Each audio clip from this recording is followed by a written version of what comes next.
오늘 말씀은 사도행전 7장 36절부터 37절까지의 말씀입니다.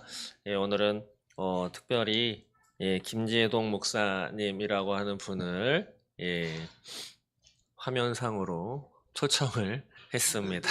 그래서 주보에 이렇게 제목이 나와 있죠. 독립전쟁, 독립운동과 체제전쟁에 승리한 이승만 대통령입니다. 이것에 대해서 우리가 지금 이 나라가 어떻게 흘러가고 있는지 단순히 그 한 대통령 탄핵을 저희도 반대하지만 반대해서 윤석열 대통령이라고 하는 한 사람, 그 사람이 의인이라서 지지하거나 하는 것은 아닙니다. 소위 탄핵을 찬성하는 민주당 좌파 쪽에 있었던 사람이 탄핵을 찬성하다가 반대하는 쪽으로 돌아왔다라고 하는 그런 이야기를 이렇게 하면서도 자신이 윤석열 대통령을 좋아해서 오는 건 아니다라고 이렇게 이야기하는 모습들을 참 많이 보게 됩니다. 그렇다면 도대체 지금 흘러가는 것이 그리고 왜 여기까지 이렇게 오고 있는가 한번 김재동 목사님께서 이승만 대통령, 저도 한번 말씀을 드렸었죠. 이승만 대통령에 대해서 학교 다니거나 이제 시험 공부를 하면서 들었던 생각은 별로 좋은 내용들은 거의 없었다. 그러나 새로운 내용들을 저 참 많이 알아가고 있습니다. 오늘 이 내용 설교 말씀을 한번 들어보시면서 어떤지 일단 새로운 것도 있을 것이고 알고 계셨던 것도 있겠지만 이 목사님이 하는 이야기 말씀을 통해서 우리는 어떻게 이 나라를 위해서 탄핵을 찬성하든 반대하든 무엇을 기준으로 해서 또 기도해야 하고 나아가야 하는지 한번 깨닫는 또 살펴보는 시간 되었으면 좋겠습니다. 한번 말씀 듣도록 하겠습니다. 사도행전 7장 36절, 37절 두 절을 합독하겠습니다. 오늘 이 밤에 주시는 말씀 사도행전 7장 36절, 37절입니다. 시작! 이 사람이 백성을 인도하여 나오게 하고 애국과 홍해와 광야에서 40년간 기사와 표적을 행하였느니라. 이스라엘 자손에 대하여 하나님이 너희 형제 가운데서 나와 같은 선지자를 세우리라 하던 자가 곧 이 모세라. 아멘. 아멘. 앞뒤자 한번 인사하겠습니다. 기도가 능력입니다. 기도가 능력입니다. 잘 오셨습니다. 환영합니다. 축복합니다. 우리 기도의 삼겹줄입니다. 우리 서로서로의 환영과 그리고 격려와 사랑의 큰 박수로 우리 서로서로를 맞이하겠습니다. 축복합니다. 축복합니다.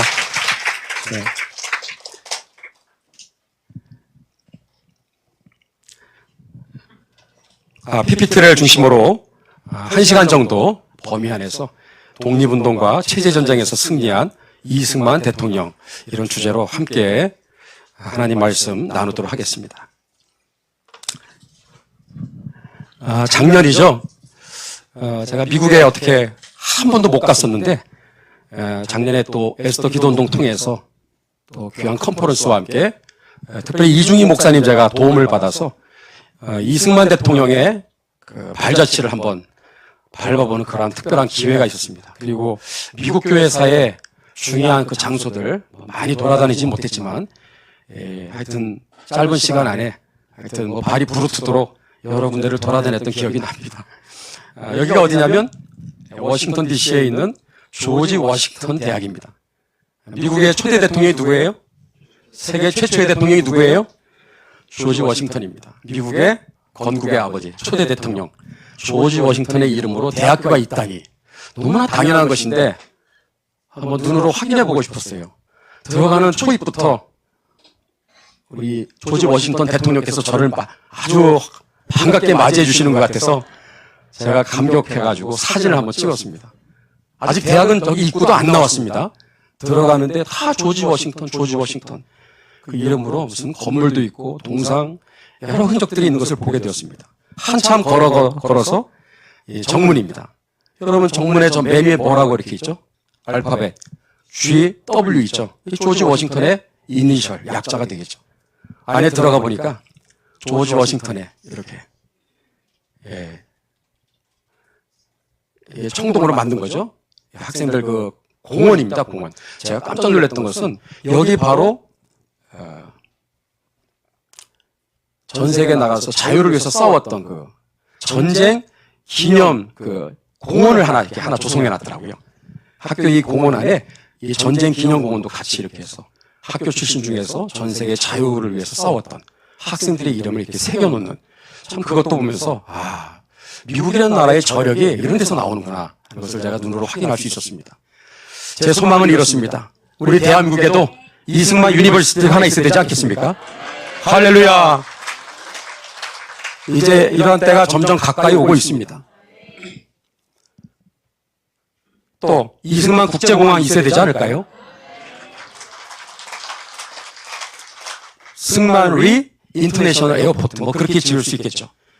미국에 갔더니 역대 대통령 이름을 따서 이렇게 인터내셔널 에어포트가 뭐 가는 곳곳마다 있더라고요. 부럽더라고요.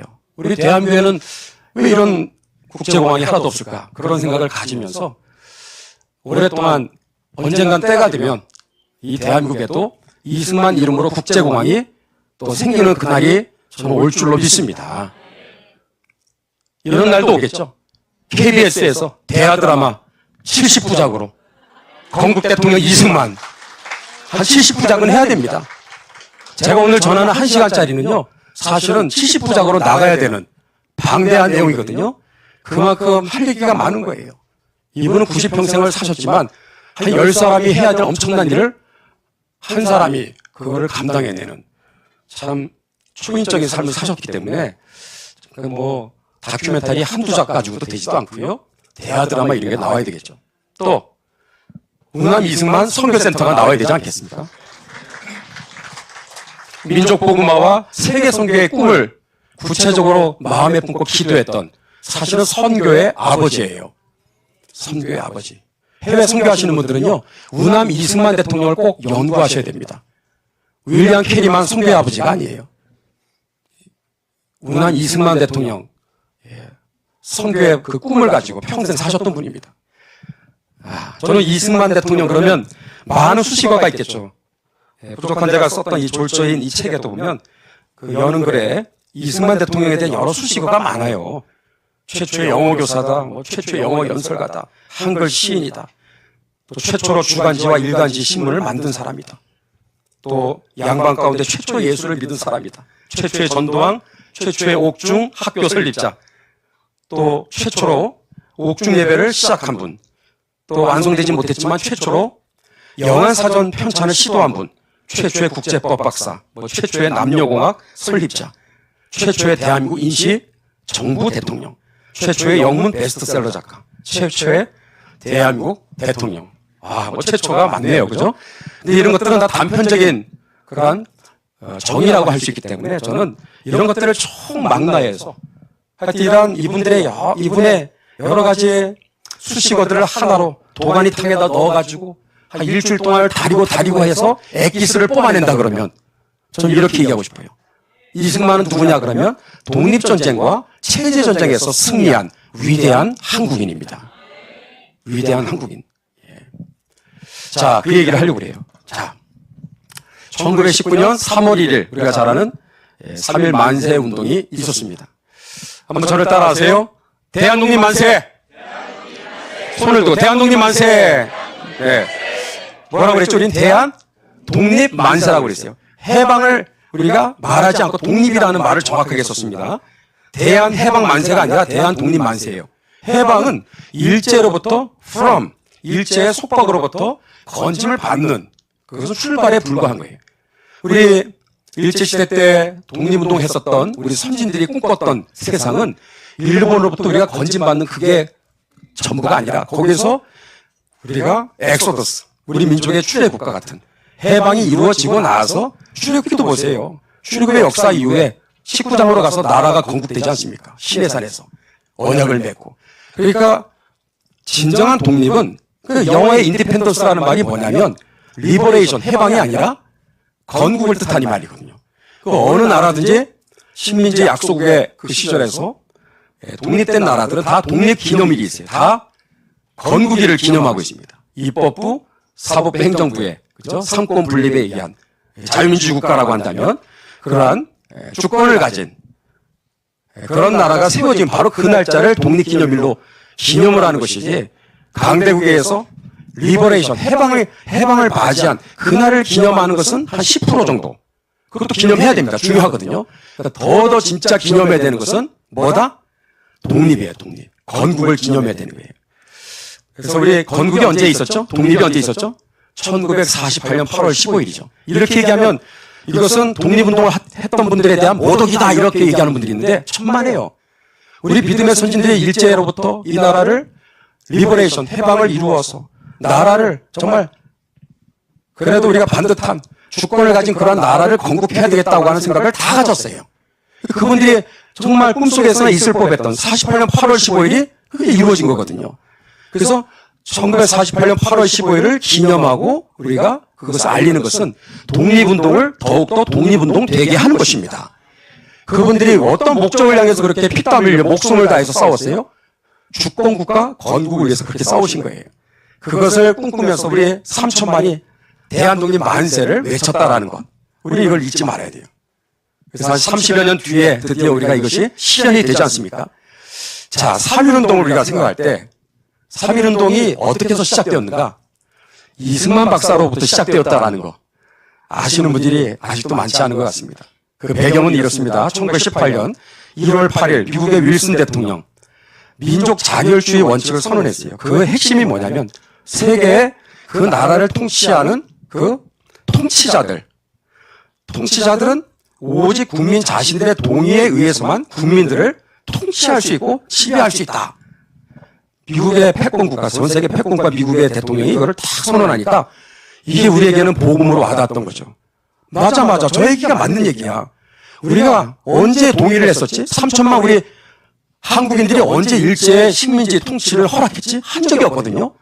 그래서 이거를 물고 늘어지면 야, 강대국들에게 우리의 독립의지를 잘 얘기를 전달할 수 있겠고 그러다 보면 자유우방국가가 우리의 독립에 상당히 우리에게 큰 도움을 주지 않겠는가. 우리가 일말의 기대를 가지고 이 민족 자결주의 원칙을 붙잡고 이제 시작되어지는 1919년 1월부터 한 1년에 걸쳐서 프랑스 파리에서 강화회의라는 게 개최가 됐어요.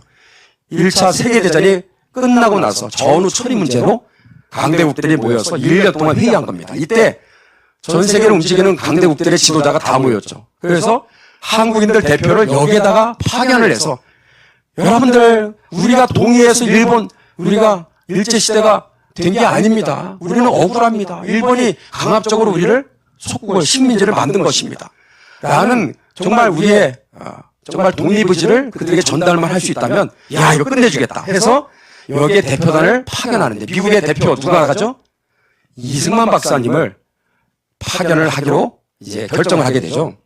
두세 분이 이제 가기로 결정했으나 결국은 이제 무산이 됩니다. 어쨌든 그렇게 준비 과정이 있었다라는 거예요. 자, 28 독립운동이 3.1 만세운동의 도화선이 되었어요. 그런 28 독립운동 이거 어떻게 해서 생겨났을까요? 일본의 도쿄에서 있었던 28 독립운동 3.1 만세운동의 어떻게 보면 예고편입니다. 또 재팬 애드버타이저라고 하는 영국 사람이 발행하는 신문이 있어요. 여기에 이승만 박사께서 파리 강화회의에 참석한다는 지금 소식이 미국으로 또 지금 들려오고 있습니다. 이제 이 기사를 여기다가 실은 거예요. 간단하게. 전영택이라고 하는 28 독립운동의 주역이었던 한 분이 학생이었죠. 증언이 이렇습니다. 고베에서 발행되는 영자신문 또 재팬 애드버타이저에 이승만 박사가 한국 대표로 파리 강화회의에 간다는 기사가 기재된 것을 우리 학생들이 서양인 교수 집에 우연히 갔다가 그걸 발견한 거예요. 소식이나 이런 정보가 차단이 되어 있었기 때문에 학생들도 몰랐는데 외국인 그 서양인 교수님 집에 갔다가 그 신문 기사를 우연히 발견하게 된 거예요. 여기에 보니까 이승만 박사가 파리 강화회에 간다고 하는 우리의 독립의지를 전달하러 갑니다. 라고 하는 이제 기사를 보고 학생들의 마음에 큰 충동이 이제 일어나기 시작한 거예요. 그래서 28 독립운동이 결국 이제 일어나게 된 거죠. 그리고 28 독립운동은 3.1 만세운동의 도화선이 되게 된 거예요. 구체적으로 또 하나 증거가 있어요. 1918년 이승만 박사께서 파리 강화회의에 참석하는 자기의 은사이기도 하죠.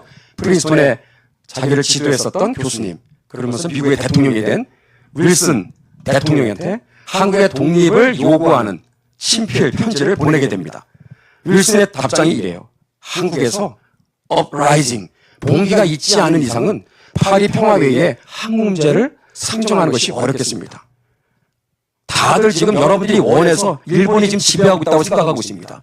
다 좋게 지금 받아들이고 있다라고 다들 알고 있는데 한국에서 아무런 액션을 취하지 않으면 나도 어떻게 할 말을 할 수가 없습니다. 그러니까 한국에서 백성들이 봉기가 일어나는 뭔가 사건이 있지 않고서는 한국 문제를 내가 말도 꺼낼 수가 없으니 한번 잘 얘기해서 한국에서 봉기가 일어났으면 좋겠다. 이런 이제 얘기를 이제 언지를 준 거죠. 이승만 박사님께서 국내에 계셨던 민족 지도자 송진우 선생님과 김성수 선생님한테 적당한 시기에 자신의 외교 활동을 지원하는 운동을, 즉 3.1 운동을 얘기하는 거죠. 그러나 거족적인 민족적인 이러한 3천만이 함께 다 들고 일어나는 그러한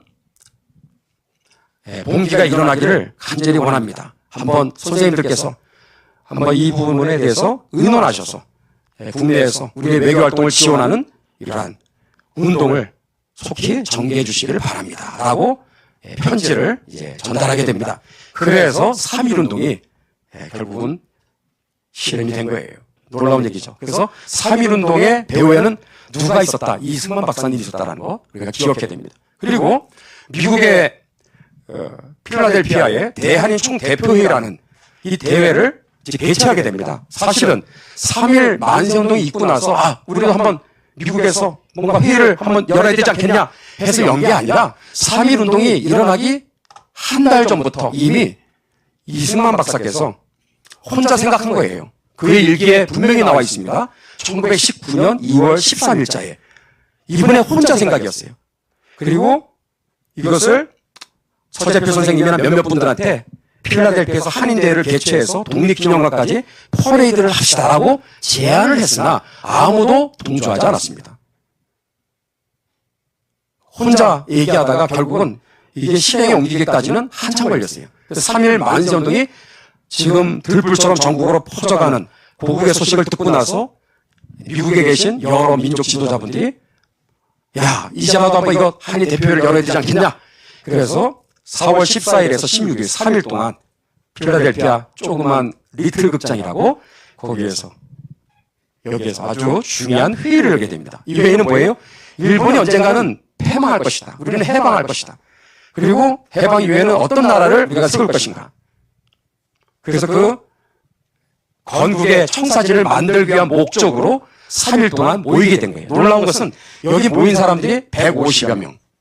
한국 사람들이에요. 전부 다. 미국에 흩어져 있는 교포 한인들이 다 모인 거예요. 많은 숫자입니다. 당시에 3천만이었어요. 한국인들이. 기독교는 몇 프로? 1%밖에 되지 않았어요. 근데 여기에 모인 150명은 올 크리스찬이에요. 100%다 기독교인들이었어요. 찬양으로 시작했어요. 중간에 대표 기도가 있어요.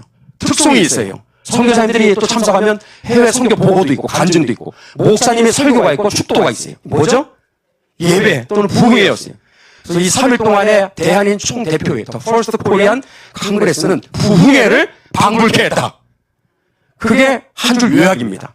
3일 동안에 대한인 총대표회가 왜 모였죠? 일본 패망 이후에 해방 이후에 어떤 나라로 건국할 것인가, 건국의 청사진을 만들기 위한 것인데 모든 진행 과정들은 다 뭐였다? 기도로 시작했고 말씀 읽고 설교하고 찬양하고 부흥회를 한 거예요. 3일 동안. 그 부흥회 3일 동안 하면서 성령의 충만한 가운데 말씀의 충만한 가운데 내린 결론이 뭐다? 한 사람도 이의를 제기하지 않고 모두가 하나같이 하는 얘기가 뭐예요? 우리가 어떤 나라를 건국할 것인가? 미국의 닮은 꼴이 돼야 된다. 미국과 똑같은 완벽한 자유민주주의국가를 건설하자.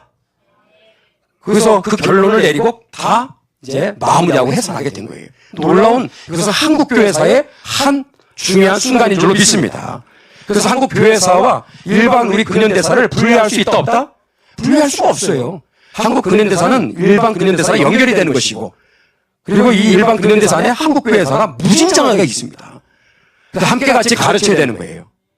그래서 하나님은 교회 울타리 안에만 역사하시고 운행하시는 분이 아니라 일반 세상 모든 영역 가운데 하나님의 주권과 영광이 그분의 능력이 미치지 않는 곳은 단 한 뼘도 없구나 라는 것을 학생들한테 가르쳐야 되는 거예요. 그래서 우리나라의 이 모든 일제시대 또 일제 후에 해방 이후에 건국과정, 건국 이후에 모든 이 호국투쟁의 과정, 나라를 지키는 이 체제전쟁의 이 과정들 하나하나가 교회사인 줄로 믿습니다. 그래서 예수님 믿는 기독교인들을 빼고는 우리나라의 역사는 해석할 수가 없어요. 그 핵심 중에서도 가장 중요한 기둥이 누구냐? 이승만 박사예요. 저는 한 사람을 미화 찬양하고 그분을 지나치게 부각하고자 이 자리에 선 게 아니라 여러분 역사의 주관자는 하나님이시죠. 믿으시면 아멘. 역사를 주관하시는 주연급 진짜 유일한 한 분, 주연이 되시는 분은 하나님이시지만 하나님은 홀로 일하시지 아니하시고 조연들을 들어 쓰시는 분이십니다. 그 중에서도 1급 조연이 이승만 박사님이에요. 부인할 수가 없는 거예요. 근데 자, 오늘 얘기가 먼저 독립운동과 체제전쟁에서 승리한 이승만 대통령이잖아요. 이게 같이 맞물려서 갑니다. 자, 우리나라 역사를 보면 안타깝게도 공산주의 역사는 언제부터 시작되는가? 3.1운동과 함께 시작된 참 아이러니한 역사가 바로 공산주의 역사입니다. 100년이 넘었죠. 왜 그런지 아세요? 자, 1917년에 러시아 볼셰비키 공산혁명이 시작됩니다. 5년에 걸쳐서 저 광활한 땅을 빨간 물로 완벽하게 공산화를 끝내기까지는 한참 시간이 필요했던 거예요. 자, 신흥제국 러시아에서 소수의 공산혁명 세력들이 혁명을 일으켰는데 지금 저 광활한 대륙이 공산화가 지금 되어가고 있다라고 생각하면서 그 강대국의 지금 주권을 빼앗긴 약소국가 그 식민지 국가들의 그 백성들에게 이 볼셰비키 공산혁명 이 소식은요 정말 가뭄의 담배와 같은 복음 중에 복음이었습니다. 이걸 우리는 참 잘 이해를 해야만 지금부터 드리는 말씀이 이게 이해가 됩니다. 여러분 이분이 누구예요? 우리나라 근현대사의 1세대 공산주의자 이동휘입니다. 전도사님이었죠. 전도사님이 공산주의 사상을 받아들여서 사실상 공산주의자로 완전하게 이제 전향을 합니다. 우리나라 한국인 최초로 공산주의 사상을 강령으로 내세우는 한인사회당 이 정당을 조직을 하게 됩니다. 독립운동의 이 수건, 목표를 이루기 위해서 나는 공산주의와 손을 잡았다 이렇게 얘기했어요. 그리고 더 심각한 얘기를 합니다. 볼셰비키주의에 찬동하며 고려혁명을 그 길로 촉진시키자. 그러니까 한반도 전체를 공산혁명을 완성하겠다 이거예요. 이 사람의 머릿속에 있는 독립운동은 목적이 뭐다? 자유민주주의국가 건국이 아니라 공산국가 수립이 목적이라는 거예요. 그러니까 여러분 같은 독립운동을 한다고 해서 다 똑같은 훌륭한 사람들이 아닙니다. 그래서 이분은 전도사님으로 시작했다가 공산주의자로 사실은 잘못된 길로 이제 평생 그렇게 사셨다가 세상을 떠났어요. 한일사회당은 공산주의 운동을 위하여 심신을 바치겠다. 신필로 충성 맹세 서약을 레닌한테 갖다 바친 사람이에요. 누구? 전도사 이동입니다. 이분이 몰랐던 게 뭐냐면은 공산주의의 실체를 잘 몰랐던 거죠. 노동자 농민의 세상을 부르셨던 레닌, 노동자 농민의 구세주라고 생각했는데 사람들이 알고 봤더니 이 사람은 구세주가 아니라 학살자였어요. 볼셰비키 공산혁명 이후에 러시아 내전 중에 노동자 농민들이 시위를 할 때 이 볼셰비키 세력들이 어떻게 진압을 해요? 현장에서 발포를 합니다. 총격을 가하고 심지어 독가스를 사용하라고 명령을 내리죠. 누가? 레닌이. 그래서 탐보프라는 그러한 곳에서는 독가스를 살포해가지고 수만 명을 현장에서 학살하는 그런 일이요. 이 러시아 내전 중에 발생하게 된 겁니다. 세상 사람들은 정보가 차단되었기 때문에 이런 일이 있는지를 까마득히 모르는 거예요. 정말 유토피아 같은 정말 새로운 세상이 러시아 땅에 일어나고 있다라고 착각 속에 빠진 거예요. 여러분 잠언 14장 12절은 성경이 분명히 말합니다. 어떤 길은 사람의 보기에 바르나 필경은 사망의 길이니라. 그 16장에도 또 한 번 나와요. 어떤 길은 사람의 보기에 바르나 필경은 뭐다? 그 길로 가면 내가 잘 될 것 같아. 승리할 것 같아요. 그러나 그 길이 사망의 길인 줄 모르고 가는 거예요. 여러분, 분별의 은혜가 있기를 주님의 이름으로 축복합니다. 분별을 못한 거예요. 그 길로 가면 먹음직하고 보암직하고 지혜롭게 할 만큼 탐스럽기도 한 그런 나무처럼 보였던 거예요. 뭐가? 공산주의 사상이. 착각이었죠. 자, 그래서 우리는 요거를 먼저 꼭 정리합시다. 독립운동 그러는데 독립운동의 목표가 뭔지를 우리는 따져봐야 돼요. 이동희와 같은 공산국가를 건립하는 게 목표인 사람들이 있다면 그것은 독립운동으로 우리는 인정해서는 안 됩니다. 독립운동의 유일한 목표는 뭐다? 자유민주공화국 건국입니다. 상권 분립이 되어 있고 그래서 모든 국민들이 동등하게 자유와 평등을 누리는 그런 나라를 건국해야 되지 않겠어요? 공산국가는 자유를 박탈하고 그리고 통제하고 억압하는 이거는 끔찍한 지옥 같은 세상이죠. 근데 이 공산국가를 건립하기 위한 목적으로 독립운동에 나선 분들이 한두 명이 아니었다는 거죠. 그래서 우리는 독립운동의 목표가 무엇인지를 먼저 확인해 봐야 돼. 그 다음에 두 번째 뭐다? 독립운동의 방법. 대세가 무장투쟁론을 처음에 많이 주장을 했어요. 이승만 박사 혼자서 외교 독립론을 주장했어요. 무장투쟁론과 외교 독립론의 가장 중요한 차이는 무엇이냐? 무장투쟁론은요, 소련의 힘을 빌어서 일본을 제압하여 해방을 이루겠다는 게 무장투쟁론의 핵심이에요. 외교 독립론은 자유민주주의 국가 종주국인 미국의 힘을 빌어서 일본을 결국은 무릎 꿇게 하겠다. 아무도 귀 기울인 사람이 없었죠. 이승만 박사님 혼자서 우리의 자력으로는 일본과 우리는 상대할 수 없다. 미국을 움직여야 된다. 라고 일제 내내 거의 한 40년 동안을 그렇게 외교 독립론에 의한 독립운동을 하신 분이에요. 결국은 이게 맞아 떨어지죠. 그 당시에 거의 99%는 무장투쟁론이 맞다라고 생각들을 한 거예요. 그런데 대세라고 진리가 아니죠. 결국은 이 무장투쟁론은 자유시 참변에 의해서 결국은 우리의 마지막 남았던 희망마저 다 사그러들게 되죠. 결국은 외교 독립론이 맞았다는 것이 점점 설득력을 얻게 되는 거예요. 자, 그래서 이 구분을 기억해야 돼요. 독립운동의 목표와 방법이 어떠한가를 우리는 먼저 따져봐야 돼요. 그런 의미에서 이동희, 여운형, 우리 민족 지도자라고 생각하는 분들이 많은데 독립운동을 했습니다. 근데 그들이 생각하는 독립운동의 목표가 뭐다? 공산국가 수립이었다라는 거죠. 자, 이런 분들한테 건국 훈장을 주면 돼요? 안 돼요? 안 되는 거예요. 근데 진짜 어떤 일이 벌어졌는지를 일단 소개할 겁니다. 레닌이 여운형을 불러다가 1대1로 지령을 내려요. 상해에 있는 대한민국 임시정부를 어떻게 하라? 해체하라. 배후에서 레닌이 컨트롤 타워가 돼가지고 배후에서 막 지시를 내립니다. 기가 막힌 얘기죠. 내정 간섭이죠, 완전히. 근데 여기에 따라간 것도 불정적인 사대주의에 빠지지 않고서는 할 수가 없는 것인데 민족 지도자라고 하는 더군다나 평양신학교를 나왔고 전도사까지 됐던 목회를 했던 여운형이라는 이분이 어떻게 공산주의의 수괴인 레닌한테 가서 충성 맹세를 했으며 임시정부를 해체하라고 라고 하는 이 지령에 그대로 따라갔을까? 기가 막힌 이야기죠. 그래서 체제 전복 지시를 따라서 그대로 따라갑니다. 그래서 1922년에 임시정부 초대 대통령 이승만에 대한 불신임안이 일단 통과되고요. 3년이 지난 1925년에 이승만 초대 대통령을 탄핵하는 데 성공합니다. 지금하고 똑같지 않습니까? 이 일을 누가 다 뒤에서 조정했다? 레닌이 조정한 거예요. 소련 공산주의 놈들이 다 뒤에서. 우리가 알아서 하고 이렇게 결정한 게 아니라 뒤에서 전부 다 시나리오를 다 준 거예요. 이렇게 해서 해체시키라고. 무시무시한 얘기입니다. 또 한반도의 공산혁명을 위해서 소련의 밀명을 받아 난파된 간첩이 누구예요?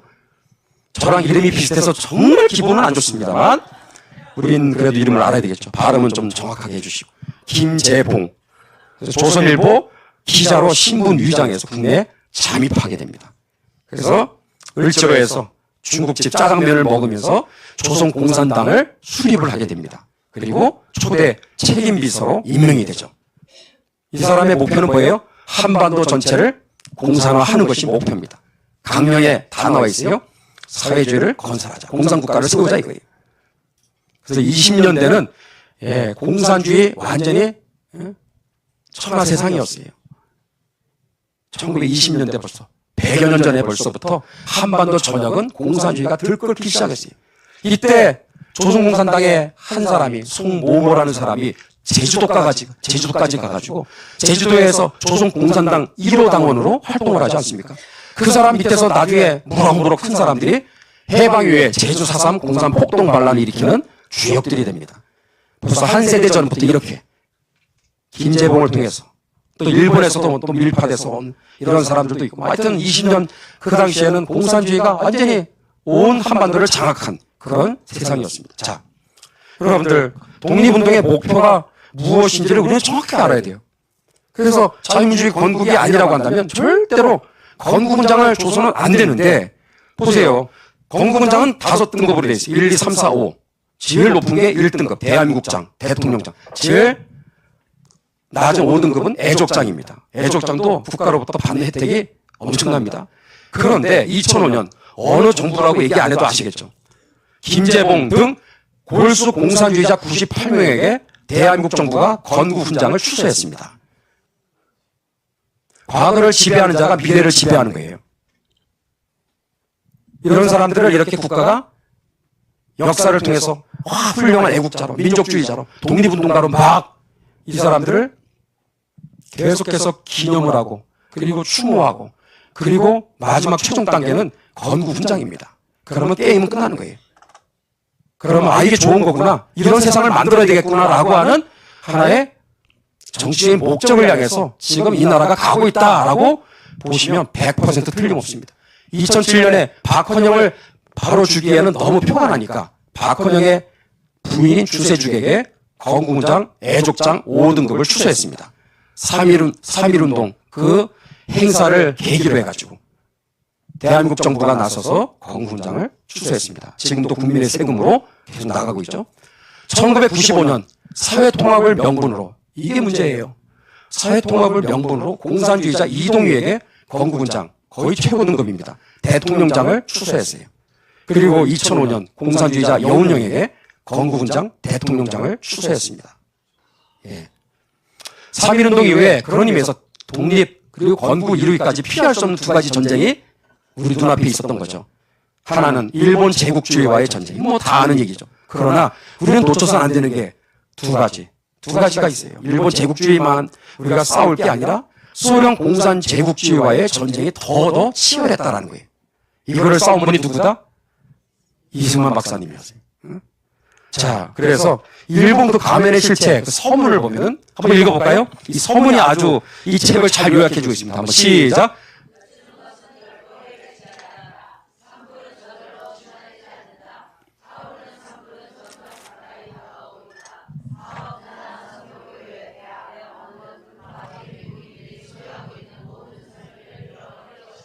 예, 재팬 인사이더. 일본의 그 숨겨진 그 실체를 밖으로 폭로하다 이거예요. 일본은 단순한 나라가 아니라 천황을 태양신으로 돼 있어요. 여기 1장부터. 그래서 종교 국가다. 죽으라면 죽을 수도 있는 그런 나라다. 그리고 이들의 실체는 아시아를 점령해서 아시아에 끝나는 게 아니라 전 세계를 완전히 천황 세상으로 만드는 것이다. 그 과정에서 전쟁, 살인, 그리고 물리적인 폭동, 이런 모든 악행들은 정당화될 수 있다. 이런 얘기들이 여기에 나와 있는 거예요. 기독교와 민주주의는 다 뿌리를 뽑아야 된다. 왜냐하면 가장 큰 걸림돌이기 때문에. 이런 얘기가 나오는데 다나카 비밀문서라는 것이 있어요. 이게 숨겨진 문서인데 이승만 박사님이 이거를 폭로한 거예요. 대단히 엄청난 이게 충격파가 되었죠. 미국을 완전히 아주 충격에 빠뜨리는 그러한 이제 문건이 됩니다. 일본이 세계를 정복하기 위해서는 유럽과 아시아를 정복해야만 한다. 유럽과 아시아를 정복하기 위해서는 어떻게 돼요? 중국을 정복하지 않으면 안 된다. 그러면 중국을 정복하면 끝이에요? 아니라니까요. 이들의 목표는 뭐예요? 전 세계를 천황 세상으로 만드는 거예요. 그래서 중국을 지배하고 이제 나서는 어떻게 해야 돼요? 최종 목표는 누구랑 싸워야 돼요? 미국과 싸우는 게 이들의 목표다. 그러니까 아무도 그죠? 여기에 귀 기울인 사람이 없어요. 말도 안 되는 얘기라고. 근데 이 예언대로 그대로 이루어지죠. 여러분 이거를 기억해야 돼요. 이승만 박사님이 일제시대 때 썼던 글을 보게 되면 이분이 일본 제국주의, 공산 제국주의를 어떻게 바라보고 믿음의 선한 싸움을 싸웠는가를 우리는 알 수가 있습니다. 오늘 제가 이것은 이제 에스더 기돈동에 와서 처음으로 공개하는 내용입니다. 예, 놀래주시기를 바랍니다. 놀래주셔야 돼요. 이분은 단순한 정치인이 아닙니다. 단순한 외교 활동가가 아니에요. 쥐저스 아미입니다. 쥐저스 아미. 십자가의 군병이에요. 일본 저 종교 권력 이런 군주 체제 하에 천황을 하나님으로 섬기는 이런 아주 전제 군주 독재 체제거든요. 완전히 종교라고 하는 그러한 겉모양일 뿐이지 실제 그 안에 그 내용은 전부 다 독재 체제예요. 무시무시한 그러한 전제 정치 체제 하에 일본의 나라가 움직이고 있는 거예요. 작동하고 있는 거예요. 소련 공산제국도 마찬가지예요. 그래서 이들을 상대로 이기기 위해서는 어떻게 우리는 자세를 가져야 되는가? 두 가지를 강조하고 있더라고요. 첫 번째, 한번 같이 읽어봅니다. 시작. 독립운동, 체제전쟁은 제2의 종교개혁이다. 제가 한 얘기가 아니라 이승만 박사님이 하신 얘기예요. 두 번째 뭐? 시작. 독립운동, 체제전쟁의 기초는 한국교회다. 그래서 마틴 루터가, 이건 그대로 제가 따온 겁니다. 마틴 루터가 천주교회, 가톨릭의 속박을 타파한 후 유럽 열강의 독립사상이 발달되었으며 영국 국왕 누구죠? 헨리 8세가 1534년에 수장령을 선포해서 카톨릭으로 또 완전히 결별한 엄청난 사건이 그때부터 영국의 종교개혁이 헨리 8세가 이 바람둥이거든요. 아주 세계의 스캔들 일으켰던 바람둥이인데 이 헨리 8세가 둘째 부인 엠블린과 결혼을 해야 되는데 교황청에서 교황이 허락을 안 해줘. A씨 그러면 결별해. 난 너랑 같이 안 갈 거야. 그러면서 교황하고 절교를 하고 자기가 사랑하는 엠블린하고 이제 결혼을 하는 첫째 부인은 그냥 이혼시키고 말도 안 되는 이런 정말 막장 드라마 같은 이야기 속에서 종교개혁의 역사가 일어난 거 참 놀랍지 않습니까? 참 놀라. 하나님은 선인만 쓰시는 게 의인만 쓰시는 게 아니라 악인도 잘 쓰십니다. 이 영국 국왕 헨리 8세가 잘나서 종교개혁을 일으킨 게 아니라 이렇게 아주 그냥 스캔들을 일으키면서 이런 이제 자기도 모르게 쓰임을 받는 거예요. 그래서 영국 교회를 종교개혁의 이제 첫 포문을 여는 역할을 하게 되죠. 그러면서 사실상 독립 국권을 나중에는 이제 완전하게 회복하면서 영국이 자유민주주의 국가의 아주 뭐 본산지 아닙니까? 그런 일이 이제 일어나게 되는 것인데 그래서 이 얘기를 쭉 하시다가 마지막에 뭐라고 결론을 내려요?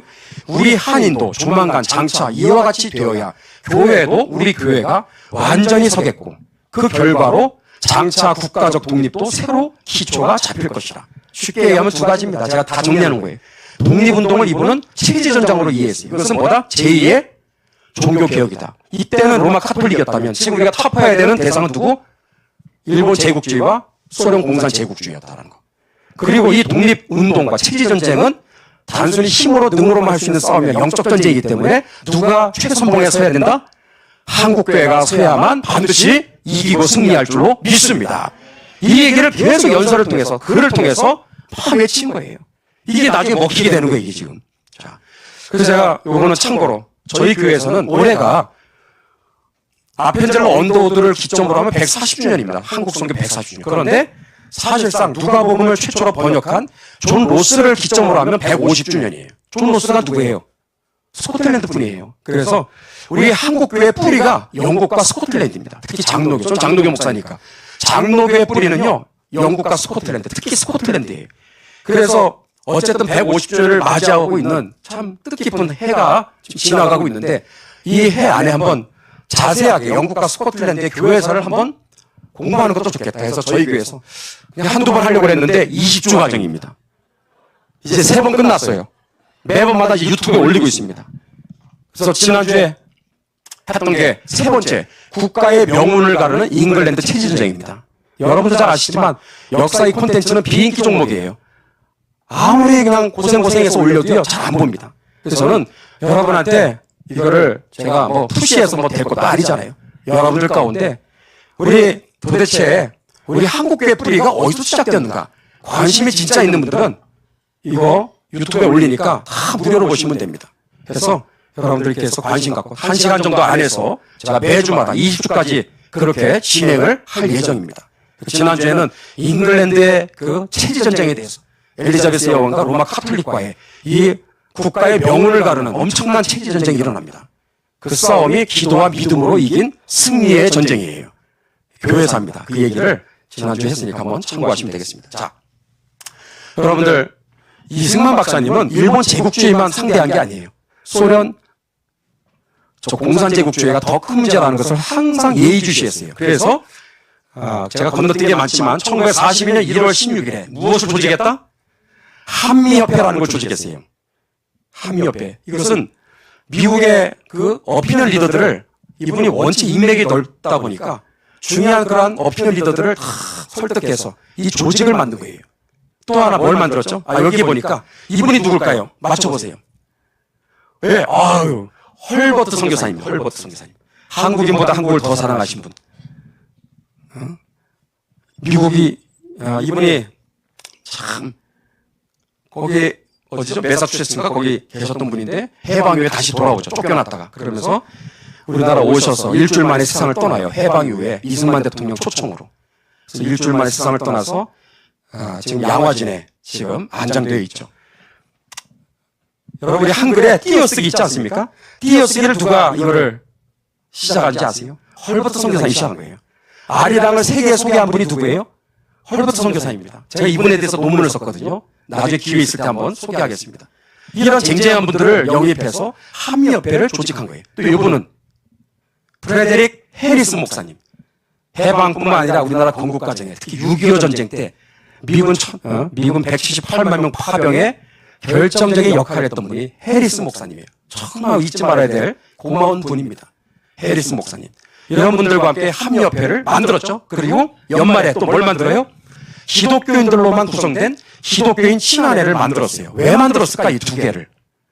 무엇을 목적으로? 두 가지 때문에 그래요. 하나는 따라하세요. 무기 지원. 그래서 우리의 자력으로 이제 일본이 패망 직전까지 가니까 광복군들 독수리 작전이나 네코 작전 이런 거를 특수부대를 훈련시켜서 무장 투쟁을 지원하기 위한 목적으로. 그러니까 무기가 있어야 되잖아요. 그래서 미국 보고 무기 좀 달라고. 그거 하기 위해서 만든 게 이 조직이고요. 또 하나가 더 중요한 게 뭐다? 따라하세요. 임시정부 승인. 몰라도 그냥 임시정부 승인. 지금 임시정부가 있어요. 유명무실한 것 같아도. 그래서 세계 사람들이 인정을 안 해주지만 이승만 박사님은 해방 직전에 계속해서 미국을 상대로 임시정부를 제발 좀 승인을 해달라고. 왜 그랬을까요?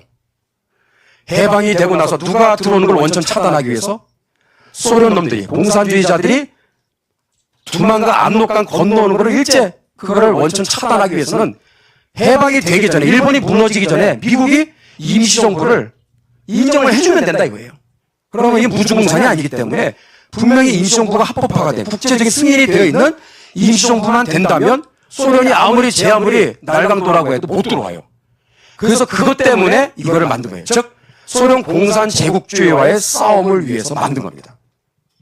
그래서 이 두 단체가 아주 눈부신 활약을 하게 되죠.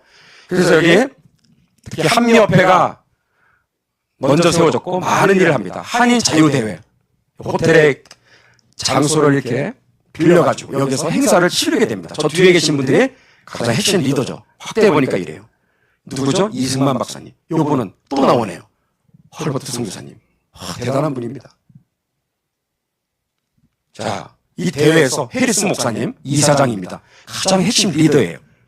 저는 최근에 지금의 전쟁이 태평양 전쟁입니다. 이것이 끝나면 새로운 시대가 오리라는 큰 희망과 용기를 가지고 있습니다. 우리는 지금의 전쟁이 끝나면 코리아가 다시 자유와 독립을 누리게 되기를 기도하고 바라고 기대하고 있습니다. 하나님께서 그리 되도록 허락하실 것입니다. 이승만 박사의 연설. 우리는 자유를 위해 우리는 싸워야 하며 우리는 싸울 준비가 되어 있습니다. 여러분, 물결이 일고 있습니다. 홍수와 같은 자유의 물결입니다. 예언자 같은 얘기를 했죠. 그리고 월드 바스토리아 호텔을 또 빌려서 한미협회 만찬회를 하는데 목적은 뭐다? 무엇을 위한 만찬회? 밥만 먹고 헤어지는 게 아니라 임시정부 승인 촉구를 위한 만찬회입니다. 그냥 모이는 게 아니잖아요. 그래서 임시정부를 허락을 해달라. 그래야 소련 공산주의자들이 해방 후에 절대로 한반도에 얼씬거리지 못하게 되니 허락을 해달라는 거예요. 근데 미국은 소련과의 좌우합작 정책에 의해서 동맹관계였기 때문에 들어줄 생각이 단 1도 없어요. 그런데 이승만 박사님은 와, 얼마나 대단한 연설을 했느냐. 창세기의 요셉이 이집트의 노예로 팔려간 성경의 이야기를 쫙 풀어서 설교를 해요, 설교를. 누가복음에 또 강도 만난 자의 이야기를 통해서 미국은 한국을 외면해서는 안 된다. 호소를 합니다. 그게 미국의 거룩한 의무임을 강조시켜요. 와, 굉장합니다. 미국으로 하여금 꼼짝 못하게. 미국이 기독교 나라잖아요. 그래서 신앙의 그 하나의 공감대를 그들에게 불러일으키는 거예요.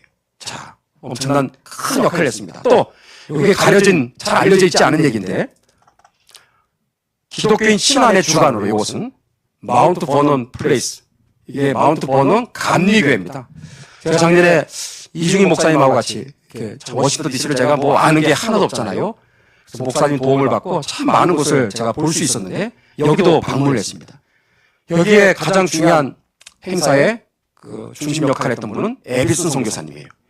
한국을 통해서 아시아의 기독교 문명을 가져올 수 있는 가장 효과적인 방법은 오직 한국을 일본의 지배에서 해방시키는 것이다. 그래서 미국 전역에 계시는 선교사님들 600명에게 전부 다 편지를 보내서 600여 명이 참석한 대회가 되는 거예요. 선교사님들 600여 명이. 할렐루야. 한국을 위해서 기도하는 거예요. 해방을 위해서. 독립을 위해서 기도하는 그러한 모임이 이 장소에서 있었고 이 건물은 그대로입니다. 그대로. 그러니까 한번 저는 금속 이렇게 부착을 하나 해서 이런 행사가, 이런 중요한, 이런 사건이 있었다는 걸 알리는 뭔가 그런 작업을 언젠가 우리가 해야 되겠죠. 그리고 해방을 직전에 두면서 이렇게 외교 노선에 의한 독립운동을 부지런히 하는 바로 사령탑 역할을 했던 장소가 지금도 그대로 있어요. 이것도 이중희 목사님 덕분에 찾아냈어요. 너무 감사하더라고요. 그래서 여기 이 건물에 갔더니 여러분 이게 사진으로 보면 말짱해 보이죠? 다 헐어가지고요. 아주 뭐 구석구석에 보니까 이거 보통 심각한 게 아니에요. 여기가 지금 언젠가는 할 수만 있다면 대한민국 정부가 나서서 매입을 하든지 해서 꼭 이거를 잘 건물 매입을 해서 박물관을 만들면 얼마나 좋을까 그런 생각을 하면서 하여튼 제가 뒤돌아왔습니다만 이런 흔적들이 여기저기 있다는 거죠. 자, 해방 이후로 넘어가서 이제 후반 얘기하고 이제 마무리를 하겠습니다. 어차피 그동안 많이 여러분들이 너무 잘 알고 계시고 또 책도 요즘엔 좋은 책들이 얼마나 많이 나옵니까? 그러니까 저는 이러한 것들을 구체적으로 다 열거할 수는 없어요. 시간이 안 되기 때문에 해방 이후에 이야기하고 이제 서서히 마무리 짓도록 하겠습니다. 자, 해방 이후에도 마찬가지. 진짜 독립운동이 시작된 거예요. 독립운동은 뭐다? 건국운동이죠.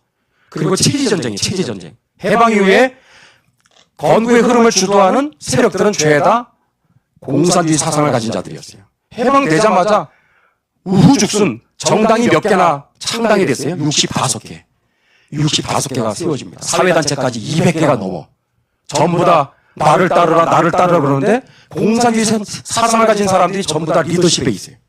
그 대표적인 사람이 누구예요? 여운형과 박헌영. 나라가 어떻게 되겠습니까? 그리고 3천만 우리 한국인들도 뭐 공산주의가 뭔지를 제대로 알았던 시절도 아니에요. 이대로 가면은 공산화가 될 게 뭐 불보듯 뻔한 거죠. 이승만 박사님은 소련과의 좌우합작 정책에 의해서 2달 동안 발이 묶여가지고 미국 국무부가 한국으로 귀국을 못하도록 방해를 하는 바람에 하여튼 어렵사리 2달 뒤에 45년 10월 16일에 귀국을 하십니다. 이때 귀국 직전에 했었던 중요한 비망록의 글이 나와 있어요. 이게 뭐냐면 한국은 지금은 언젠가 이게 뭐 나라가 이분은 뭐 확실하게 자유민주국가로 건국이 된다고 생각하겠지만 누가 그런 생각을 갖고 있습니까? 자유민주국가가 건국이 된다고 생각하는 사람 많지도 않았고 그런 분위기도 아니었죠. 한반도의 국내나 그리고 국제적인 상황은 최악의 상황이었어요. 근데 이분은 이러한 놀라운 꿈과 비전이 있었던 거예요. 한국은 반드시 극동아시아에서 민주주의 작전을 위한 강력한 기지가 될 것이다. 즉, 이 나라는 자유민주국가가 될 것이고, 그리고 혼자서 겨우겨우 그냥 살아남는 자유민주국가가 아니라 이 자유민주주의의 가치를 극동아시아와 전 세계에 퍼뜨리는 자유의 그러한 파도가 될 것이다. 이러한 놀라운 그러한 생각이 있었던 거죠. 반면에 같은 시기에 북한의 김일성은 북한은 이미 공산화가 빠른 속도로 전개되고 있어요. 민주기지 건설로 일하는 연설을 합니다. 이건 뭐예요? 북한에 빨리 공산화를 완성을 해서 북한을 베이스 캠프로 해서 저 남한을 빨리 공산하자. 적합통일을 완성하자. 그게 민주기지 건설론이에요. 이 민주라는 말에 쏘가서는 안 됩니다. 그러니까 해방 이후에 한반도의 상황은 딱 간단하게 얘기하자면 이승만과 김일성과 이승만. 아니, 김일성은 비교 대상도 안 되죠. 이승만과 이때 누구예요? 스탈린과 이승만과의 치열한 체제전쟁의 싸움이었어요. 어차피 김일성은 앞잡이 역할밖에 하지 않았기 때문에 스탈린과 이승만으로 견주는 것이 저는 옳다고 봅니다. 자, 한반도의 분위기는 공산화가 거의 대세였어요. 이 역전을 여러분 누가 봐도 이거는 불가능한 일이죠. 놀라운 것은 리더십에 있는 이 지도자들도 전부 다 공산주의 사상에 경도돼 있고 백성들도 뭐가 뭔지를 모르는 그러한 참 무지몽매한 그런 시절에 신공의 대세 물결에 이 한반도를 반공으로 역전시키는 기적 같은 일이 일어납니다. 언제? 46년 4월, 5월, 6월 세 달에 걸쳐서. 그게 뭐냐? 이승만의 남한순회 국민 계몽운동입니다. 이거 하나밖에 돌파할 수 있는 길이 없었던 거예요. 그래서 이승만 박사님은 승부수를 던진 거예요. 전국을 돌아다니면서. 그래서 수많은 군중들이 이렇게 모입니다. 심지어 20만 명 이렇게 모입니다. 여러분 이 3개월에 걸쳐서 전국을 돌아다니면서 반공연설을 한 거예요. 국민 계몽을 한 거예요. 국제정사의 모든 시세를 정확하게 전달을 하는 거예요. 그래서 이 한반도가 어느 방향으로 가야 될지를 정확하게 나팔을 불기 시작한 거예요. 국민 계몽의 역사가 빠른 속도로 진행이 된 줄로 믿습니다. 놀라운 사건이에요. 또 하나 신공의 대세 물결을 반공으로 역전시킨 희한한 사건이 뭐냐면 자기 무덤을 판 거예요. 공산주의자들이 대구에서 그 공산 폭동을 일으킵니다. 이게 두세 달 가거든요. 대구를 시작으로 경상북도 그리고 뭐 전라도 심지어 뭐 저 강원도 위에까지 막 충청도까지 3개월에 걸쳐서 무기를 들었으니까 대구 중부경찰서를 거기를 탈취해서 무기를 가지고 전국을 막 흩어져서 폭동을 일으키니까 이게 정말 국가적인 엄청난 큰 위기였죠. 빠른 속도로 이것이 진압이 됩니다. 일명 1946년에 있었던 대구 10월 폭동이라고 말을 하는데 이 폭동을 일으킨 주범은 누구다? 스탈린이에요. 스탈린이 뒤에서 지령을 내린 거예요. 소련 군정 스티코프가 그 지령을 받아서 박헌영은 조선노동조합 전국 평의회를 움직여서 결국은 무시무시한 폭동이 일어나게 된 거예요. 이들이 몰랐던 게 뭐예요? 자기 무덤을 판 거예요. 자기들이 파놓은 함정에 스스로 빠지는 격이 돼버렸어요. 그래가지고요, 이게 이렇게 무시무시한 대학살로 처음에는 번져갑니다. 달서경찰서, 이게 도끼로 죽인 거거든요. 경찰관 6명을 반토막을 해서 외관에서도 경찰관을 도끼로 다 찍어서 죽인 거예요. 이게 공산주의자입니다. 자, 반국가 세력들 7천여 명의 검거가 되세요. 자기 발등을 찍은 겁니다. 그리고 3천만 우리 한국인들은 공산주의가 뭔지를 몰랐는데 이거를 눈앞에서 자기들이 목격하면서 확 돌아버린 거예요. 공산주의는 절대 안 되겠구나 해서 우리 국민들이 계몽이 일어난 겁니다. 스스로 학습이 된 거예요. 학습이. 이승만 박사의 그런 연설을 통해서 또 깨어났지만 이 대구 10월 폭동 이거를 눈앞에서 엄청난 학살을 보면서 우리 대한민국의 당시에 3천만 국민들 중에 상당수가 깨어나게 된 거예요. 그 중에 대표적인 분이 우리 특히 한경진 목사님이잖아요. 영락교회 한경진 목사님. 그 사상이 얼마나 혼돈하며 그 질서가 얼마나 문란합니까? 저 영남의 잔인무도한 참상을 보십시오. 우리 민족에게 그 포악성과 잔인성이 있었던가요? 이게 공산주의니까 이게 가능합니다. 스스로 전율을 금하지 못하겠습니다. 그리고 46년 12월 영락교회 창립 1주년 기념 예배에서 한경진 목사님이 이 설교를 하신 거예요. 다른 분도 아니고 한경진 목사님이. 신자의 사명이 여기 있습니다. 우리는 사상 교화 운동에 나서야 되겠습니다. 지금 이분이 했다라는 거 싹 빼고 이 얘기만 했다가는 아마 반발이 심할걸요. 여러분 이걸 깊이 새겨드려야 됩니다. 사상 교화 운동이라고 그랬어요. 설교 중에. 이것이 무엇보다 필요합니다. 강연회나 토론회를 개최하고 잡지나 소책자를 발간하는 등 기타 여러 가지 방법으로 전국으로 이 운동을 추진시켜야 할 것입니다. 오늘의 기독교인들은 어떻다? 잠잠합니다. 경종을 울렸죠. 좀 더 주도성을 가집시다. 십자가를 지고 뭐예요? 정치운동을 합시다. 따라하세요. 십자가를 지고 정치운동을 합시다. 무슨 말인지 아시겠죠? 지금의 독립운동은 자유통일, 복음통일을 이루는 것입니다. 미완의 독립운동 과제가 뭐예요? 통일이거든요, 통일. 적화 통일은 안 됩니다. 반드시 오로지 복음 통일, 자유 통일만 통일이 돼야 되는 거예요. 그것이 될 때 독립이 완성이 되는 것입니다. 그리고 체제 전쟁이 끝나는 거예요. 이 싸움에 최선봉에 누가 있어야 된다? 한국교회가 있어야 된다 하는 얘기를 한경림 목사님이 했고요. 심지어 노래도 작사해가지고 이러한 노래들을 통해서 교인들을 계모하는 그런 일을 앞장서서 했던 것입니다. 어쨌든 이러한 대세 물결이 역전이 되면서 미국도 움직이죠. 트루만 독트린에 의해서 반공연설, 반공선언입니다. 미국은 소련과 이제 우방 관계를 끊고 우리는 반공 그러한 정책으로 앞으로 나가겠다. 그래서 이 트루만 독트린으로 인하여 좌우합작에 의한 이러한 잘못된 건국의 흐름이 유엔이 나서서 자유민주주의 국가 건국으로 이제 자연스럽게 이제 이관이 되게 되는 거예요. 이 역할을 미국이 물러나고 이 유엔에게 한반도의 건국의 이 남북한의 총선거를 통해서 남북한 자유총선거에 의한 이러한 통일국가 세우겠다라고 하는 이 일을 유엔이 나서서 하게 된 건데 결국은 북한이 들어오지 마 그래서 남쪽만 남한만의 자유총선거를 하게 된 것이 48년 5월 10일 자유총선거가 되겠습니다. 그러면서 국회의원들 198명이 선출이 되어서 재헌의회에서 한 40일 동안 건국헌법을 결국은 만들게 됩니다. 106항까지 있는데 언제 그걸 들여다보겠어요? 간단하게 한 페이지로 정리했습니다. 제가 선포할 때마다 아멘하세요. 믿음으로 아멘하세요. 이 대한민국의 정체성입니다. 당신이 왜 여기서 살아야 되느냐? 왜 공부해야 되느냐? 왜 비즈니스를 해야 되는가? 왜 우리가 대한민국의 국민으로서 우리가 살아가야 되는 목적이 뭐냐? 영남, 호남, 충청도, 강원도, 제주도 할 것 없이 우리 모두가 하나가 되어서 달려가야 될 국가적인 사명, 목표는 딱 세 가지. 첫 번째, 국민 모두가 하나 되어 선진국가 이루라. 이게 전문에 나와 인트로덕션. 두 번째, 북한 독재 체제를 무너뜨리고 자유통일을 완성하라. 교수님 아까 말씀하셨죠? 대한민국 영토는 어디예요?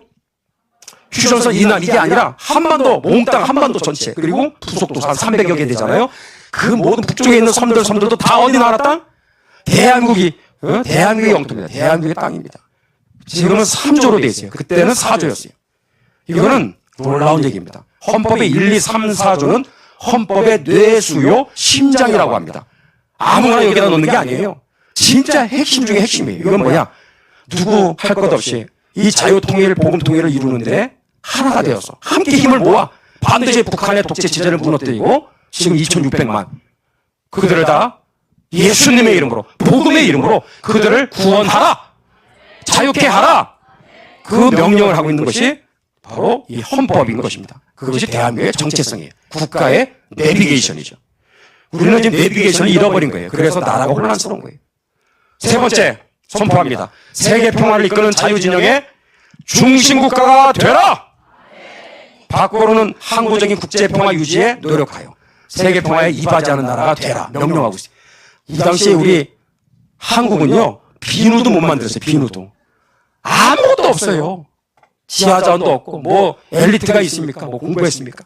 그런데 국가의 내비게이션을 끝내주게 만든 거예요. 할렐루야. 이 하나님의 은혜입니다. 이거 복잡하니까 한 단어로 말합시다. 한 단어로 준비해왔어요. 대한민국의 정체성, 국가적인 사명이 뭐다? 믿는 자건 믿지 않는 자건 간에 자유의 완성과 자유의 확산! 다시 자유의 완성과 자유의 확산! 외우기 쉽네요. 그죠? 자유의 완성보다 복음통일. 자유의 확산은 뭐다? 전 세계 자유를 퍼뜨려야 돼요. 중국 공산당도 무너뜨려야 됩니다. 무너뜨려야 돼! 전 세계 땅끝까지 자유를 확산시켜야 돼요. 이슬람 70개나 되는 나라 자유가 있어 없어요? 없어요. 우리가 해야 될 사명이 큽니다. 한국이라는 나라가 지금 전 세계를 비추는 사실상 유일한 희망이에요. 희망. 미국과 함께 같이 힘을 모아서 전 세계를 비추는 등불이 되어야 될 줄로 믿습니다. 이러한 정말 중요한 DNA를 가지고 이러한 중요한 사명을 가지고 이 건국이 된 거예요. 거의 이제 마무리 단계인데 여러분 45년 8월 15일 해방 이후에 48년 8월 15일 건국이 될 때까지 독립운동 체제전쟁이잖아요. 이 기간 동안 조선공산당 그리고 남로당 이게 다 똑같아요. 포장지만 바꾼 겁니다. 다 그놈이 그놈이에요. 조선공사 시작해서 예, 남노당, 남조선 노동당 다 공산주의 사상을 가진 골수 공산주의자들의 조직입니다. 이들에 의해서 반국가 책동, 폭동, 테러, 습격으로 인한 사건이 몇 건이나 된다? 977건이나 됩니다. 많은 사람들이 희생당한 거예요. 건국이 되면서. 죄송해요. 끝나고 나서 얘기해 주시면 되겠습니다. 끝나고 나서 얘기해 주세요. 이제 제가 또 기도하고 마무리하고 또 일단 내려갈 때 저한테 6.25 전쟁 얘기하고 이제 마무리하면은 끝이 나게 될 것 같습니다. 이 얘기는 여러분 뭐 이미 다 아십니다. 특별히 한국 현대사 최초의 구국기도회 이승만 대통령, 정말 히스기야와 같은 아사왕과 같은 기도의 왕이었죠. 기도의 대통령이었죠. 그래서 지금 저 빨간 저 벽돌 건물 저기에서 목사님들 피난 오신 목사님들을 모셔서 정말 사생결단으로 나라를 위해서 특히 낙동강 방어선 외관 전투에서 정말 뚫리기 직전까지 갔을 때 구국기를 통해서 하나님이 정말 기사회생케 했던 이야기들 이런 게 55일 동안 낙동강 방어선 전투가 55일 동안 전개됩니다. 그 가운데 일어났던 수많은 기적 같은 일들 중에 하나에 불과한 거예요. 나라를 세우는 게 문제가 아니라 언제든지 무너질 수 있는 이러한 체제전쟁이 계속됩니다. 그 체제전쟁에서 목숨을 다해서 나라를 지켜내는 싸움이 계속되었던 거죠. 이제 거의 마무리인데요. 제가 얼마 전에 3월 21일 홍종수 장로님 제가 허락받고 지금 공개하는 건데요. 도솔산 전투, 김일성고지, 모택동고지, 장당지구 전투. 여러분 아세요? 이런 게 뭔지? 우리 6.25 전쟁 때 정말 우리 해병대가 그 귀신 잡는 해병대, 무적 해병 그런 신화를 낳았던 그런 전투가 바로 이 전투입니다. 특별히 홍종수 장로님 95세예요. 95세. 저희 이제 6월이면 6.25 이제 75주년을 맞이해서 안산에 사시는데 홍종수 장로님을 저희 교회에 모셔서 6.25 특별 집회를 하려고 해요. 감사하게도 건강하세요. 말씀도 잘하시고요. 이분이 해병대 그 행렬을 하면은 깃발 두고 맨 앞장 섰던 분이 이분이거든요. 등치도 대단합니다. 아주 기골이 장대하시고 말씀도 잘하시고 또 장로님이세요. 6.25 때 이사야 41장 10절 잘 아시죠? 두려워 말라 내가 너와 함께함이니라. 놀라지 말라 나는 내 하나님이 됨이니라. 내가 너를 굳세게 하리라. 이 말씀 붙잡고 전쟁에 나가서 싸워서 자기 동료들은 다 죽거나 다치고 그랬는데 이분은 하나도 다친 데가 없어요. 참 하나님이 기적적으로 지켜주셨죠. 도솔산 전투 이게 도솔산입니다. 강원도에 가면 그 펀치볼이라고 있어요. 해안면에 펀치볼이라고 올라가서 보면 진짜 이 그릇이 이렇게 마치 있는 듯한 거기에 많은 그 능선마다 다 치열한 전투 격전지거든요. 도솔산은 산이 한 개가 아니라 24개의 고지를 말하는 건데 미국의 최정예 그 부대가 가서 미 5연대였나요? 미군들이 고지 2개를 점령하고 나서 더 이상 안 되니까 손을 들었어. 근데 한국의 해병대가 가서 22개를 다 점령해버린 거예요, 이게. 17일 만에. 그래서 완전히 그냥 신화 같은 이야기. 그래서 이승만 대통령이 여기를 직접 방문해서 친필휘어로 무적 해병이라는 이러한 친필휘어를 선사하는 선물로 드리는 이러한 엄청난 이야기가 있었죠. 그래서 도솔산 전투가 우리의 수중에 들어왔기 때문에 저 강원도에 해안면에 갔더니 와 거기 식당들 진짜 맛있더라고 보니까 응? 거기 음식들 진짜 거기 다 토종인데요. 와 정말 저 엄청난 땅을 다 빼앗겼다 생각해 보세요. 우리가 한참 밀릴 수밖에 없어요. 다 고지인데 거기를 우리가 점령했기 때문에 우리가 고지를 확보할 수 있었던 거죠. 또 김일성고지 여기 다 김일성고지인데 김일성고지 모택동고지는 누가 지었다? 해병대원들이 지은 거예요. 적에 대한 적개심을 고취시키기 위해서 야 저희가 김일성고지라고 생각해 저희가 모택동고지라고 생각해 점령해야 돼? 안 되겠어 무조건 점령해야 됩니다. 그래가지고 김일성고지 적진 앞으로 모택동고지 이렇게 해병대가 그렇게 이름을 지은 거예요. 그래서 제가 하나 일화를 직접 들은 거예요. 홍종수 장로님이 김일성고지 930m 높이에요. 엄청난 고지입니다. 930m까지 올라가서 정상을 거의 탈환하려고 할 때 같이 싸웠던 동료가 적탄에 총을 맞았는데 여기 있죠. 머리, 뒤통수에 총이 이렇게 들어와서 이쪽으로 나가버렸어요. 여기가 다 날아가 버린 거예요. 고지에서 일어난 일이에요. 시름시름 막 끙끙대고 있을 때 자기 전우를 들쳤고 930m 정상에서 밑에까지 내려와서 차에 태워가지고 병원으로 후송을 시켰는데 그 뒤로는 어떻게 되는지 모르겠다라고 말씀하십니다. 그렇게 싸웠어요. 그렇게 해서 이 땅을 지켜냈다라는 거예요. 모택동고지도 마찬가지. 이런 얘기를 제가 직접 들은 거예요. 대한역사문화원에 제가 이 층을 영상을 올렸으니까 참고하시면 됩니다. 또 장단면, 고향에 있는 통일전망대. 여기 가서 찍은 사진인데, 저 북쪽 방향입니다. 날씨 좋을 때 이렇게 제가 갔어요. 우리가 갈 수 없는 땅입니다. 북녘 땅입니다. 장단 사천강 전투가 유명해요. 6.25 전쟁 최장기 전투. 495일 동안 싸웠어요. 어떤 분은 워카를 신었는데 40일 동안 신발을 벗지를 못했대. 계속 전투가 언제 될지 모르니까. 씻지도 못하고. 참호 속에서 이 워카를 40일 동안 신으면서. 이걸 벗으니까 막 구데기도 나오고요. 막 이루 말할 수 없는 거죠. 그러면서 땅을 지켜낸 거예요. 여기 장단 사천강은 이승만 대통령이 강원도 고지전에서 잘 싸우는 우리 해병대원들 제일 신임했거든요. 지금 우리가 또 세 번째 서울을 빼앗길 판이야. 사랑하는 우리 해병대원들이 와서 서울을 지켜주면 좋겠다고. 그래서 서울의 중요한 목줄이라고 할 수 있는 장단 사천강, 여기에 우리 해병대가 가서 중공군을 막아달라고 5천 명이 여기를 딱 강원도에서 하루 만에 와가지고 여기에 딱 포진을 합니다. 495일을 싸운 거예요. 중공군은 4개 사단, 뭐예요? 4만 2천 명. 어떻게 됐을까요? 495일 싸웠는데 한국 해병대 776명이 전사했어요. 많이 전사했어요. 중공군은 18배가 넘는 14,000명을 사살했어요. 14,000명. 그래서 지켜낸 곳이 바로 우리가 지금 임진각 있죠?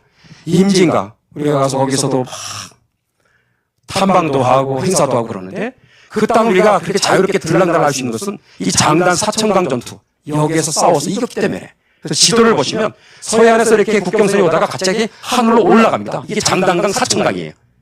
거기를 우리가 해병대가 776명이 싸워서 피 흘려 지켜냈기 때문에 국경선이 이렇게 올라가게 된 겁니다. 잊으면 안 되는 거죠. 그 전투에 바로 이 홍정수 선생님이 계셨던 거죠. 여러분들 뭐 한미 상호 방위조약 결국은 체제전쟁의 거의 최고 마지막 우리에게 주어진 정말 뜻밖의 선물입니다. 6.25는 재앙으로 위장된 축복의 사건이에요. 시작은 비극이었으나 끝은 너무나 해피엔딩으로 끝난 거예요. 인류 역사상 이렇게 초강대국이 최약체국이 한 나라와 이 고래와 새우의 조약이라고 그러잖아요. 말도 안 되는 조약을 미국이 정말 이승만 대통령을 잘못 만나가지고 그렇게 해서 억지로 그렇게 결국 다 사인을 해준 거예요. 우리는 무한정 혜택을 받았습니다. 이제 마지막 얘기를 하고 이제 마치겠습니다. 너무나 감사해요. 쉽지 않은 내용인데 여러분 잘 들어주셔서 감사합니다. 저는 이 얘기를 꼭 나누고 싶었습니다. 고 김용식 외무장관 회고록에 보면 새벽의 약속. 1955년 전쟁이 끝났죠. 이승만 대통령과 1대1로 대화가 오고 갑니다. 이게 이분의 책에 소개가 되었기 때문에 알게 된 거죠. 이승만 대통령께서 김 장관에게 자네 내가 무엇을 기도하는 줄 아는가? 나는 늘 이게 중요한 겁니다. 늘 매일 기도하는 거예요. 나는 늘 하나님께 우리 민족도 다른 민족들 못지않게 잘 살 수 있는 기회를 주십시오. 그리고 그런 기회가 올 때 나로 하여금 알게 하여 주십시오. 라고 기도하네.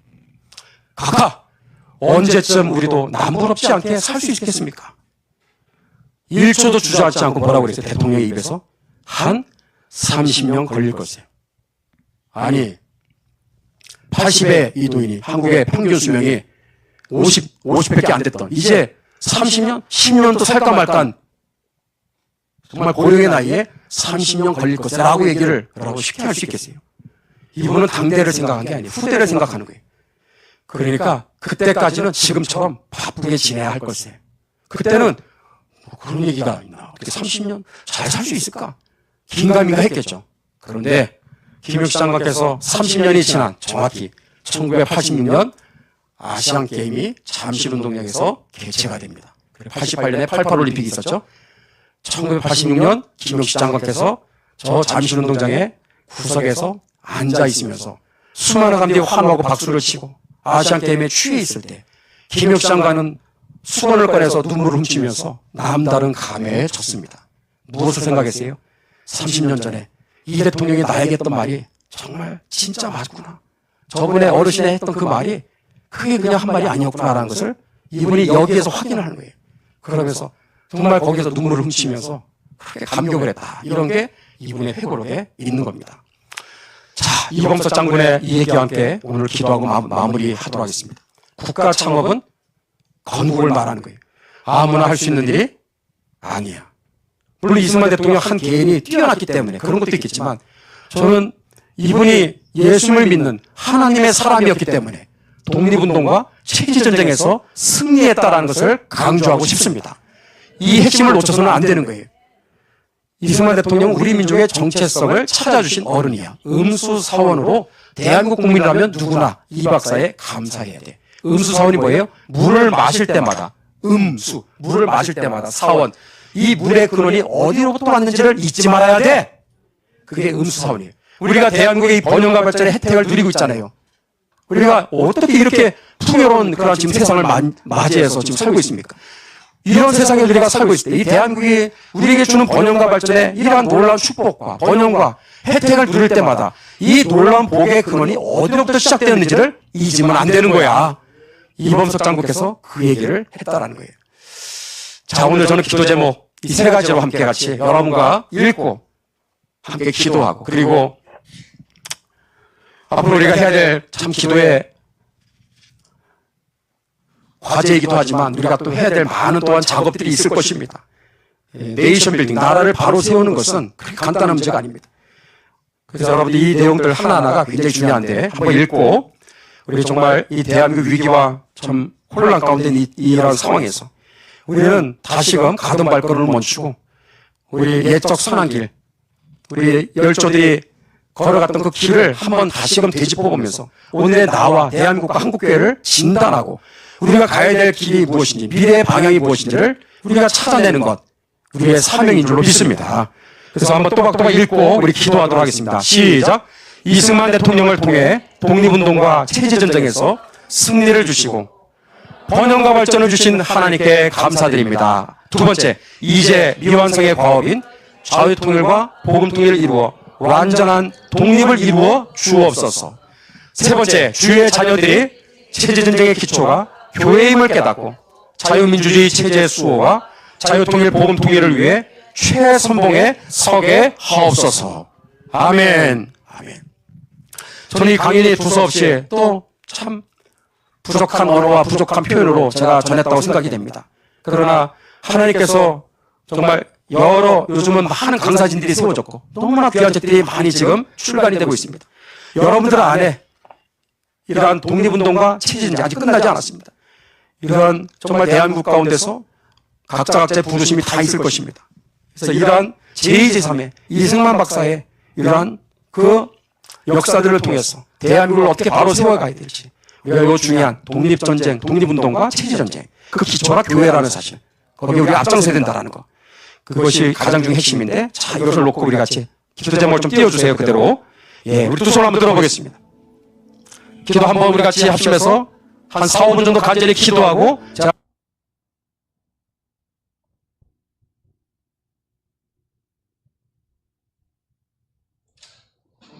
짧지 않은 말씀이었습니다. 아마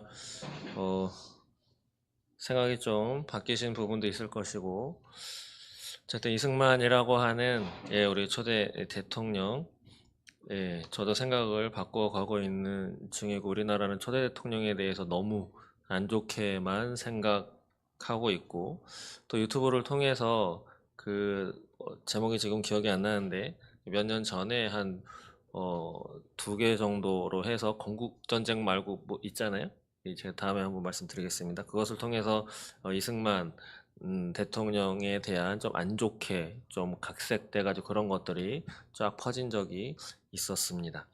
어쨌든 오늘 이 목사님의 말씀을 통해서 또 우리 그 박헌영, 여운형이라고 하는 또 이동희라고 하는 사람 그냥 뭐 독립운동 했던 사람으로만 알고 있었다가 저도 전도사였다고 하죠. 하나님을 알고 있었던 그런 사람인데 어쨌든 이승만 전 대통령 때문에 우리는 저 북한처럼 공산화가 되지 않고 지금 이 자유 대한민국에서 자유롭게 예배할 수 있는 그런 나라에 살고 있습니다. 잠시 기도했으면 좋겠는데 앞에 띄어져 있는 저 3가지 기도 제목 을 보시면서 함께 잠시 동안 소리내서 기도하도록 하겠습니다. 함께 주여 부르시고 기도합니다. 주여 아버지 주여 주여 주여 주여 주여 하나님 우리나라에 이렇게 이승만 대통령이라고 하는 귀한 사람을 아버지 허락하여 주셨는데 하나님 우리가 이 한 사람에 대한 올바른 아버지여 판단도 정보도 알지 못한 채 아버지 오늘 이 나라가 어디로 흘러가는지 하나님 깨우쳐 주시니 감사합니다. 아버지여 이승만 대통령을 통하여 독립운동과 체제전쟁에서 승리를 주시고 번영과 발전을 주신 하나님 감사드립니다. 또한 이제 미완성된 화합인 자유통일과 복음통일을 이루어갈 수 있도록 하나님 완전한 독립을 이룰 수 있도록 하나님 인도하여 주시옵소서. 또한 주의 자녀들이 체제전쟁의 기초가 하나님 교회임을 깨닫고 자유민주주의 체제의 수호와 자유통일 복음통일을 위하여 하나님 앞장을 서서 아버지 이 나라를 위하여 이 나라의 역사하신 하나님의 그러한 역사하심에 아버지 우리도 함께 나아갈 수 있도록 인도하여 주시옵소서. 하나님 그리하여 탄핵 정국에 아버지 이 나라가 어떻게 흘러갈지 알지 못하는 상황에 아버지 100년 전에 이 대한민국이 일어나기 전에 하나님 공산주의 사상을 가진 대다수의 사람들이 독립운동과 함께 아버지 이 나라를 소련 공산당과 아버지와 함께 주축이 되어서 빨간 물로 물들이려고 했던 그 시대에 아버지 오로지 승만 한 사람만이 하나님 복음의 예수를 만나서 예수의 나라로 세워가려고 하는 아버지의 그 일이 100년 전에 있었습니다. 하나님 오늘 이 시간 100년 뒤에 오늘의 이 대한민국 아버지 지금의 모습도 100년 전과 다름이 없는 모습에 하나님 위태로운 모습 가운데 있사오니 하나님 인도하시고 붙들어 주셔서 하나님 우리 기독교인이 정신을 차리고 하나님께 기도함으로 아버지의 공산주의가 무엇인지 사회주의가 무엇인지 몰랐던 그 시대에 한 사람이 깨어서 기도하여 동분서주하고 미국이라고 하고 있는 한 나라와 세계 열강에 있는 지도자들을 깨워서 하나님 이 나라를 독립을 하고 그것도 자유민주주의 국가로 아버지 설 수 있도록 아버지 앞장서 나간 그 한 사람이 바로 하나님 앞에 부름받은 올바른 기독교임을 기억할 때 하나님 우리가 아버지 앞에 깨어 기도하며 거룩한 한 사람이 되어서 아버지 우리가 기도하며 나아갈 수 있도록 주여 붙들어 주시옵소서. 하나님 그리하여 많은 사람들이 아버지 어디로 갈지 모를 이때에 아버지여 우리가 깨어 기도함으로 하나님께서 이 나라 대한민국을 아버지 어떻게 세우시고 어떻게 우리를 이 자리에 불러 모아주셨는지 하나님 잊지 않게 하여 주시옵소서. 하나님 나라와 민족이 아버지 앞에 있고 아버지께서 이 땅을 아버지 우리 민족을 어떻게 사랑하여 주셔서 저 북한과는 다른 땅을 허락하여 주셨는데 하나님 오늘 이 나라가 아버지 무너지게 생겼습니다. 하나님 무너지게 생긴 줄도 모른 채 아버지 우리의 일만 하고 나아가는 아버지 또한 많은 이 나라의 백성들이 있사온데 하나님 한 사람 한 사람 깨워주시고 무엇보다 하나님을 믿는다고 하는 예수의 사람들을 먼저 깨우셔서 이 나라를 아버지 승만 한 사람이 아버지와 세워나갔던 아버지 그 노력을 아버지 우리가 물려받아서 이 나라를 다시 한번 하나님을 아버지 기초로 한 하나님을 바라는 전 세계의 복음화를 위하여 나아갈 수 있는 그 나라로 다시 세워갈 수 있도록 하나님 인도하여 주시옵소서. 진정 정신을 차리고 기도하게 하시고 아버지께서 이 나라를 어떻게 건져내 주셨는지 이 나라의 아버지의 가려진 역사 왜곡된 역사 숨은 역사를 바로 깨닫고 하나님 나뿐만 아니라 내 자녀에게도 가르쳐서 하나님 앞에 올바른 그리스도인으로 올바른 하나님의 사람으로 아버지 기도하는 아버지 그 한 사람으로 교련할 수 있도록 주님 인도하여 주시옵소서. 아버지 이 땅에 많은 교회가 있지만 이 더세면교회 한 사람만큼은 역사를 바로 알고 무엇보다 그 역사 뒤에 숨어있는 하나님의 아버지 통치와 경륜을 바라보게 하시고 올바른 분별력을 가지고 이 나라를 위해서 우리를 위해서 하나님의 아버지 그 나라 아버지 복음 통일과 세계의 복음화를 위하여 깨어 기도하는 그 한 사람이 바로 이 더세면교회 모든 성도가 될 수 있도록 하나님 인도하여 주시옵소서. 하나님을 생각하고 이 나라를 생각하고 예수를 생각하여 아버지여 우리가 어떻게 살아가야 할지 아버지여 깨닫게 하여 주시니 감사합니다. 아버지여 날마다 분별력을 가지고 아버지 잠자지 않게 하시고 깨어 기도함으로 하나님께서 어디를 바라보시는지 그것을 또한 바라볼 수 있는 영적인 눈과 아버지 또한 기도하는 손을 허락하여 주시고 아버지여 기도가 쉬지 않도록 건강 또한 허락하여 주시옵소서. 우리와 우리의 자손들이 이 나라 땅덩어리에 하나님만을 예배하고 하나님만을 찬양하는 하나님 그런 아름다운 아버지의 나라 예수의 나라로 아버지여 변모해 나갈 수 있도록 주여 붙들어 주시옵소서. 언제나 우리 함께 하시는 주님 감사합니다. 아버지를 사랑하는 아버지여 그러한 민족 그러한 국가 나라로 바로 설 수 있는 아버지여 그러한 올 한 해가 될 수 있도록 하나님 인도하여 주시옵소서. 주여 주여 주여 함께하여 주시옵소서.